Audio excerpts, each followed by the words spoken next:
Okay, so the question is, was iOS 7 created in Microsoft Word?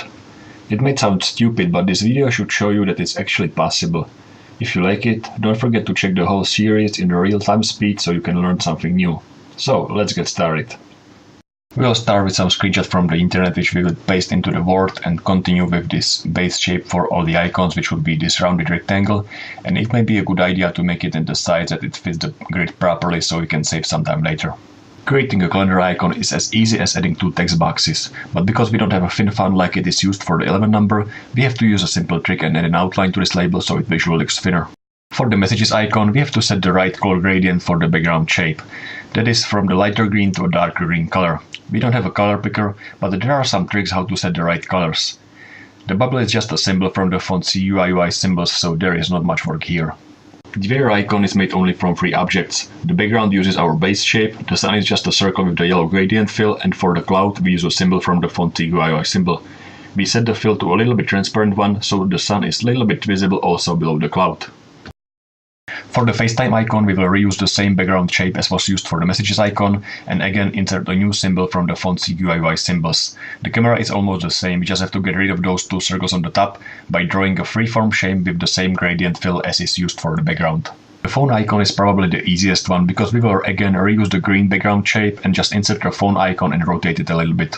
The blue background for the mail icon is reused from the weather icon, and the envelope is again a symbol, but this time from the Windings font. We need to change the fill for the symbol to be the same as the background, so it serves as a fake mask for the underlying white rectangle. The reminders icon uses a little trick where the circles have the double white outline applied to them, so the fill color also changes the outline color and creates this offsetted white outline effect. The rest are just well-positioned lines. The clock icon is actually pretty easy, but it takes some time to duplicate the text box 12 times and position every number precisely. There is a cool little trick. When you drag an object with the Ctrl key pressed, you create a copy. It is much faster than using a Ctrl-C and Ctrl-V shortcuts. The middle part is made from lights and circles, and the hardest part here is to position everything properly. The background for the notes icon can be done in a few different ways, but the less expected one would be to use a gradient fill. On the other hand, it gives us the freedom to keep the rounded rectangle shape as a base object. The rest of the icon is again made from lines, where the one on the very top is set to dotted line. For the stocks icon, we need to trace the graph line and create two separate objects. The first one will be the white line, and the second will create the subtle gradient fill or highlight below this line. To keep both objects only over the background shape, we use grid lines. All the other lines are the line shapes drawn with the shift key to keep them straight. One of them is blue, and this one also contains a blue circle with the black outline. The Safari icon is easier than it seems. The white rounded rectangle and blue circle are pretty clear, but for the tick marks we use a little trick. With the text box we insert a different sized lines and apply a word art transform effect to follow the circle path. That way we can easily control the size and the amount of the tick marks. The middle part is made from two triangles. The music icon also uses the word art distort function, but this time for the note symbol. It is because the standard fonts do not contain a note which is skewed this way, so we have to distort it a little.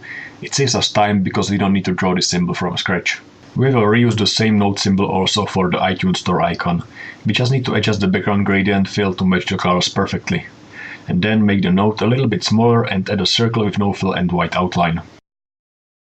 The camera icon again uses a symbol from the font CUIUI symbols filled with the dark gray to black gradient fill. It also has the inner shadow effect on the top and the outline in the same color as the fill to make the circle in the middle thinner. A freeform shape is again used to create gaps on the top and bottom by having the same gradient fill as the background shape. The yellow LED icon is just another circle. The photos icon is made from multiple rounded rectangle objects filled with the gradient fill from the more transparent color in the middle to the less transparent color towards the edges.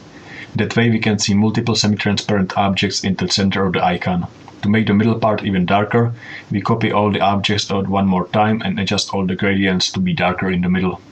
The background for the passbook icon is again using the gradient fill to fake 3 stripes of colors. The maximum number of gradient stubs in Microsoft Word is 10, but we are only using 5 here. For the bottom divider, we will not use a dotted line, but a text box with the circle symbols instead. That way we can control the spacing and the position of each dot precisely. The 3 symbols on the left are from the fonts Webdings and CUIUI symbols. The Game Center icon is made from simple circles with the gradient fill, but we are using more free options to form spheres out of them. With the proper settings for material and lighting, we can get almost right results. Word doesn't support advanced blending modes, so in order to show the overlapping objects, we have to adjust the transparency. The videos icon is made from two parts. The background uses again a custom gradient fill to form a top black part and the bottom green gradient. The top part is created separately using predefined shapes, and this group is later used as a custom fill for another rounded rectangle which acts as a clipping mask. The maps icon takes a little more time to create because it uses a lot of different shapes. We have to insert multiple rectangles and set the right fill and the outline. We also have to create the yellow road, which is made from two very thick lines. Finally, all those background objects are used as a fill for a rounded rectangle. For the badge, a symbol from the Webdings font is used.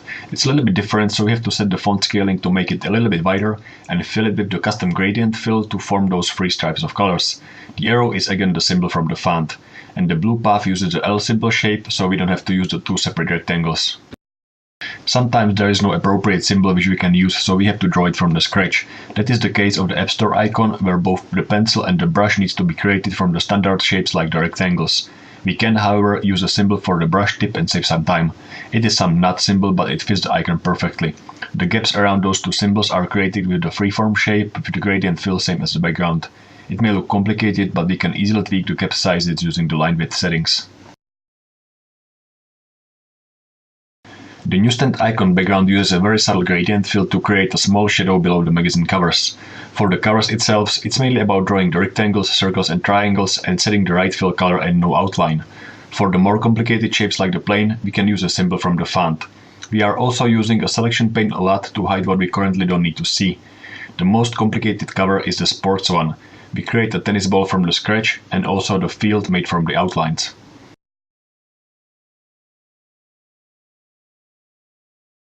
The settings icon uses the same trick that we have used for the Safari icon.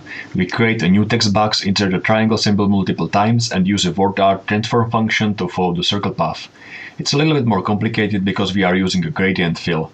We are also using an outline to make those triangles less spiky. We need to do everything twice as we have two wheels and the inner one has the gradient reversed. Finally, the inner part of the bigger wheel is made from the freeform shape, which makes defining the same gradient fill quite easy. The signal strange is just a text box with filled and outlined circles. The Wi-Fi icon needs to be made from the scratch as this icon is not in any font, but using the grid lines and the adjustable shapes makes it quite easy. We also need to draw a Bluetooth icon. Again, with the help of the grid lines, we can imagine that the icon is placed inside the hexagonal shape which will serve as a helper object. The berry icon is just a symbol from the font. The page separator is very similar to the signal strange, but instead of using the outlined circles, we are adjusting the transparency here. The notification icon is as easy as adding the pink colored circle.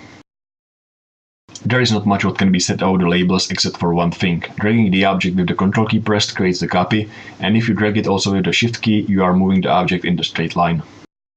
For the background, the rectangle with orange to grey gradient fill is used. Then we add a white circle and blur it using the soft edges effect. If we duplicate it multiple times and set the different size, transparency and blurriness, we create this floating dust particles effect. The bottom part is a white semi-transparent rectangle. The iPhone 5 is made from simple objects like the rounded rectangles and circles, and use transparent fill so we can adjust the sizes and positions properly. It's also a good idea to create a separate object for the highlight, which is made from the rounded rectangle and edit it using the edit points function. This shape has the semi-transparent white to transparent white gradient fill. The camera and the speaker shares the same fill and the outline, which is lighter on the bottom to form a highlight. The home button also uses the gradient fill to form a strong highlight and the gradient outline so we can have a smaller highlight on the top and bigger on the bottom. Then we group everything together and duplicate it on the next page. As a 3D base for our phone, we rotate the rounded rectangle into 3D space, add some depth from the bevels and adjust the material and lighting settings.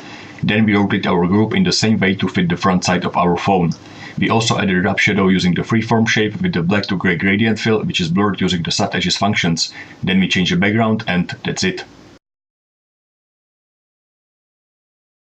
If you like this video and want to learn something new, don't forget to check my new free ebook 7 Best Text Effects in Microsoft Word, which you can read online for free on iShoe.